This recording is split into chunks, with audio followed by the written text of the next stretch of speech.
quickly sweep up 2 brawlers from Ningame Segura, and they're on the point once more. Not a single percentage earned by Ningame Segura so far, despite the best efforts of Anubis on the left side to take down Kyodog. It's going to be one eliminated. Firecrow bites the dust. He's back to the respawn, and this is the opportunity for Ningame Segura to secure something. Really good comeback. I feel like Allie's really starting to show her worth as well. You wouldn't think much of those little L-shaped waters right there, but it is a lot more ground to cover that she is the only one on the map currently who has access to. A dash in, out. Little swipe. Now Tufa, next up on the menu, goes for a double as well. Frank, though, with so many health points, is able just to remain firm in the mid, gain as much as possible, but Loud still well in the driver's seat. That is what happens when you have high HP and you're attacking as Frank. You are an idle target for Firecrow to charge his super off of.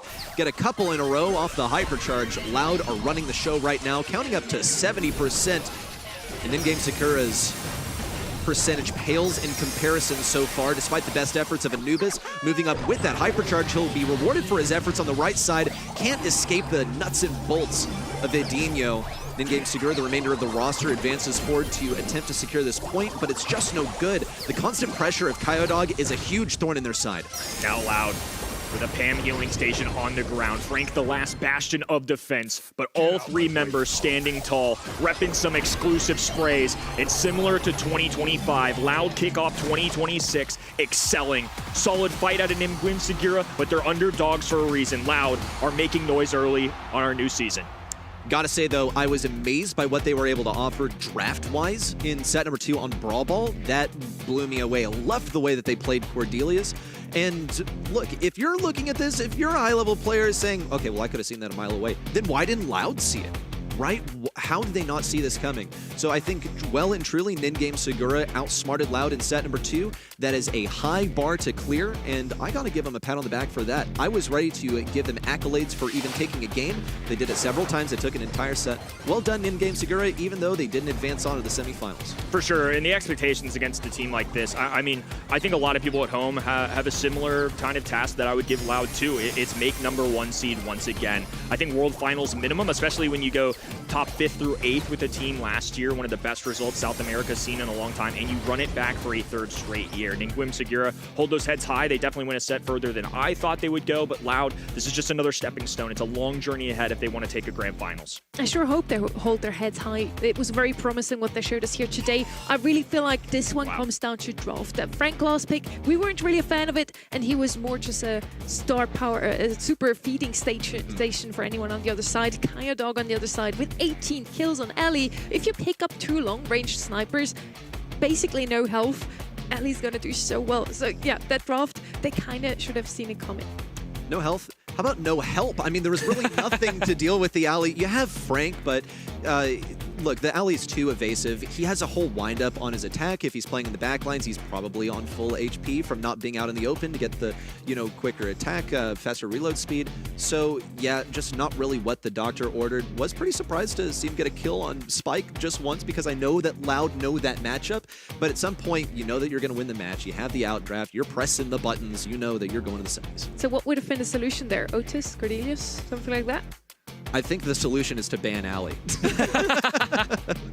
And leave potential other threats open. I think they banned Mortis. Do you leave that open? And it's not really help either. We want to have a look at just how the quarterfinal #1 went down, a 3-1 overall. So Loud takes this one, moves on into the semifinals, and is now waiting for their opponent ready. Is it going to be Olympus Squad or Eternal? Olympus Squad will be a really fun one to watch. This is A7 of last year, and Eternal are no slouches either. To see a team like this with roster members that are on that lower side of the bracket emerging through that, had a little bit of trouble, makes things interesting. Pedro was the only one on the desk brave enough to take Eternal. I don't think it's too crazy. I know this quarterfinal 4 is going to be close. I feel that way in my gut, but quarterfinal 2, I think, is really fun. Should be an interesting one to say the least. Joining us on the desk now is someone who knows the game from inside out. Coach Pedro bringing the strategic minds behind the players. How have you enjoyed the show so far? A lot. I mean, it's insane to be here, and it's a different perspective to watch the games, and it's going to be fun. We're going to lean heavily on his strategic mind, the analyst brain behind every single play from the players, and maybe we get some insight from you as well. Why, for example, did they pick Frank? I mean, it's depending on the situation, but it's really good to see a region like SA, right? They are really aggressive. It's completely different than what we can expect from EMEA. It's true that lately these two meta are coming close together a bit more, but remember back then where the meta was completely different, so it's good to learn a lot. You're respected by the entire scene. How did you do last weekend again? Okay. Sorry, what? Okay, you know what? He's my teammate now. You can't talk to him like that. I'm going to cover for Let me take this one for you. You can't talk to him. I'm literally supposed to say that. I don't know what you're talking about. I mean, yeah, we try our best. It was not the best start of the year we expected, but we have been there. We know what it means to represent the SK, and we'll be back on top.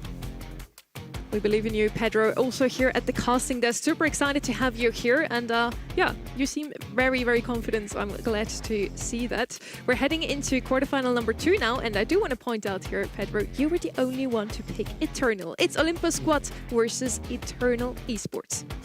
Yeah, I think I here I will trust the experience that some players have, right? We have players like Motep, like the Jubileo, these players that have been on top already know what it means, and they came all together because they kind of got dropped from teams before, right? Jubileo from what is now SK Kalala's roster, right? Mid-season, now Motep recently.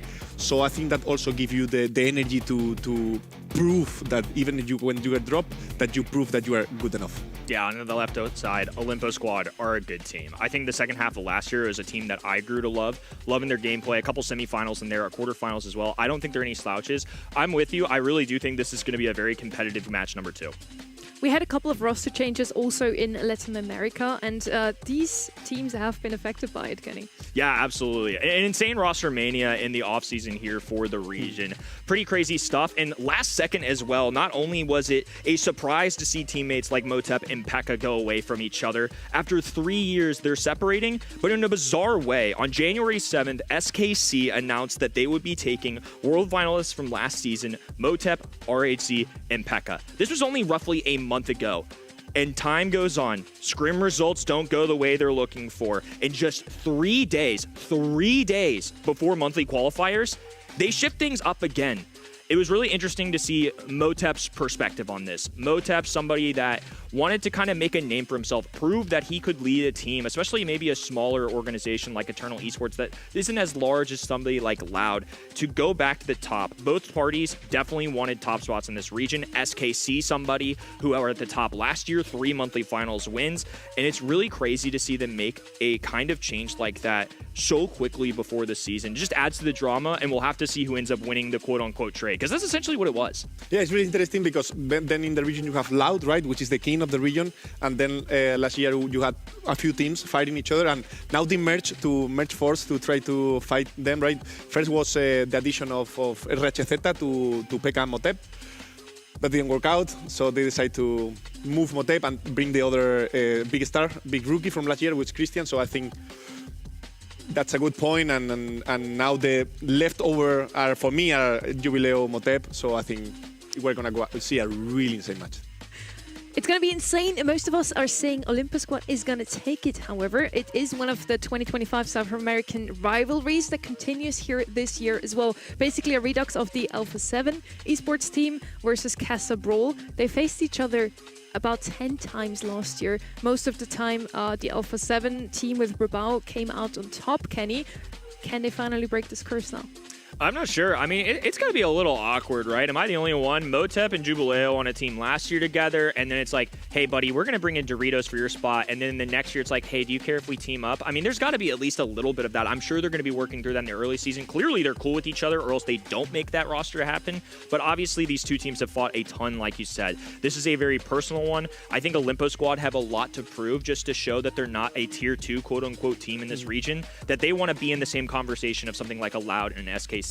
And Motep, like I mentioned, even in his tweet when he was departing for the new team, it seemed very personal to him. It seemed like a personal goal that he wanted to be taken seriously as a top dog in this region. That's something that I can respect. He even mentioned that he was maybe overshadowed a little bit. Yeah, I mean, Olimpo goes 19 points, 17 points away of LCQ, right? And I think they really want to prove it themselves. Last year when they were completely rookies, I think, So now they have the experience, they have done so many attempts already. I think this could be their year. So they now have the chance to show us where it's at, heading out into our first map. It's Super Beach.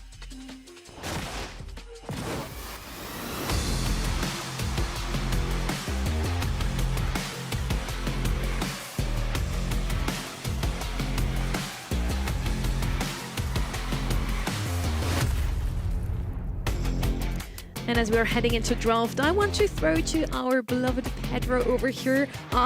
Tell us more about this map. We already saw Willow picked before. Why is she so good here? I think Willow can give you, this is a really early pick because give you all the a lot of control in the map. Also, it's a thrower that always you are always afraid. What should I pick if they go a thrower or not, right? And Willow is already a thrower that can defend himself pretty good and give you already from the first pick already that goal possibilities.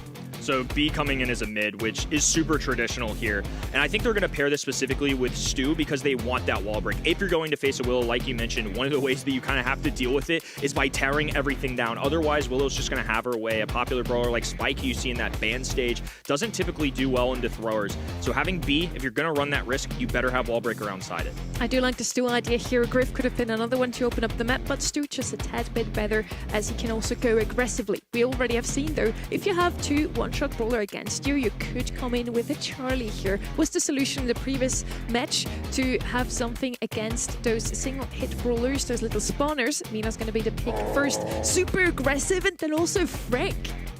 Yeah, I mean, the Frank I think was a must pick because you can see that with B and Stu, the Frank could be an insane last pick, right?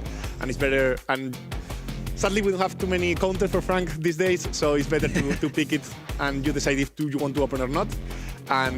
But yeah, it was must. And Mina is a really good flex brawler, can be mid against